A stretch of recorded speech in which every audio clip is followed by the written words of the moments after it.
Salam sejahtera bagi jemaat GKKK Surakarta dimanapun saudara berada. Doa kami kiranya kuat tangan Tuhan senantiasa menopang dan menjaga saudara sekalian. Saudara yang terkasih, kami percaya bahwa tidak ada satupun dari kita yang nyaman dengan keadaan saat ini. Dampak virus corona telah mendatangkan kegentaran dan ketakutan di banyak kalangan. Suasana menjadi tidak nyaman, bahkan rasa aman pun seakan-akan menjauh dari hidup kita. Dan kita tidak tahu sampai kapan virus ini terus meneror hidup kita. Saat ini seakan-akan kita dibuat mati kutu, tidak berdaya, tidak dapat berbuat apa-apa. Di tengah situasi seperti ini, bukan berarti kita tidak dapat melakukan apapun untuk menghadapinya. Saya teringat dengan apa yang diperbuat Yosafat, Raja Yehuda yang dicatat dalam 2 Tawarik, pasal yang ke-20, ayat 1 sampai dengan ayat yang ke-19. Pada waktu itu Yosafat dan rakyatnya diliputi ketakutan yang luar biasa.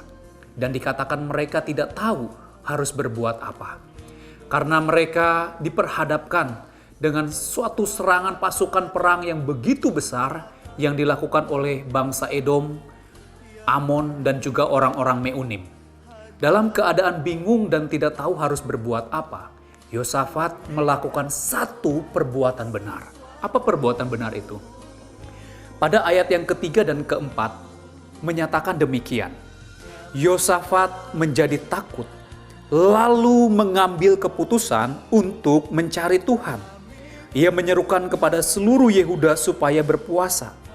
Ayat yang keempat, dan Yehuda berkumpul untuk meminta pertolongan daripada Tuhan.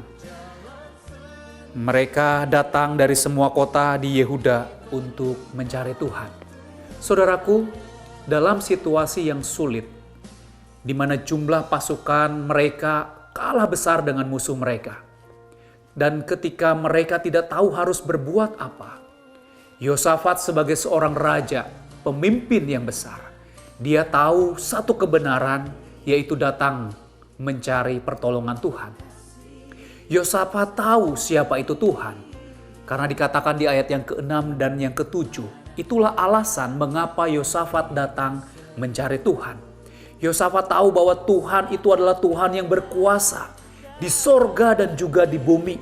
Dia berkuasa atas bangsa-bangsa yang memerintah di bumi. Yosafat tahu bahwa Tuhan jugalah yang menempatkan mereka ada di tanah yang dijanjikannya itu. Saudaraku yang terkasih, melalui pergumulan itu dan apa yang diperbuat oleh Yosafat dan rakyatnya, kemudian Tuhan memberikan jawab kepada mereka.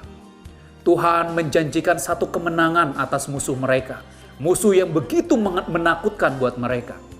Dan yang menariknya, saudara yang terkasih, Tuhan tidak mengizinkan Yosafat dan rakyatnya berperang secara langsung, tetapi di sana dikatakan bahwa Tuhanlah yang berperang langsung melawan musuh mereka yang menakutkan itu. Dan Allah memberikan kemenangan yang besar kepada Yosafat dan rakyatnya. Dan mereka dapat menjarah begitu banyak harta yang didapatkan dari lawan mereka. Saudaraku yang terkasih di dalam Tuhan, keadaan yang sulit jangan membuat kita mati kutu.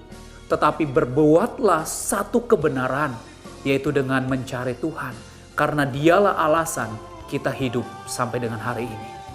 Untuk itu kami mengingatkan dan mendorong saudara yang terkasih dimanapun engkau berada saat ini. Kita tidak mati kutu. Kita masih dapat berbuat sesuatu dalam situasi sulit ini. Datanglah dan berserulah kepada Tuhan. Mari ajak setiap keluargamu, ajak anggota-anggota keluargamu berdoa meminta pertolongan daripada Tuhan yang berkuasa. Tuhan yang berdaulat atas hidup kita. Dan pakailah kesempatan ini untuk juga mengajarkan kepada anak-anak, kepada keluarga kita, bahwa Tuhan memegang hidup kita. Tuhanlah alasan mengapa kita ada sampai hari ini. Percayalah, Tuhan selalu menyediakan kelepasan bagi setiap kita. Kiranya kasih setia Tuhan, penopangan dan pertolongannya selalu saudara alami dari waktu ke waktu. Tuhan Yesus memberkati saudara sekalian.